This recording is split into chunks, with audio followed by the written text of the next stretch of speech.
సంకల్పం నీ ఆయుధమై సాగాలి ముందుకు వీరుడవై, యుద్ధం గెలిసే సైనికుడై పోరాడాలి నువ్వు యోధుడవై. ఓటమి గెలుపుకు తొలిమెట్టు నీ ఆటద పట్టర ఒక పట్టు, జనమంతో జై కొట్టేలో దేశం కీర్తిని నిలబెట్టు.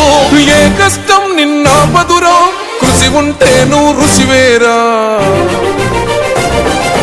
యువతరమా దేశ గతులను మార్చే గెలుపుకు అడ్రసులా, ఆకాశం నీ హద్దయ్యి చెలరేగాలి ఒక వీరుడిలా. ఊపిరిగా ప్రత్యర్థులపైన నీ ఆట, మైదానంలో పులిగా కొనసాగాలి నీ వేట.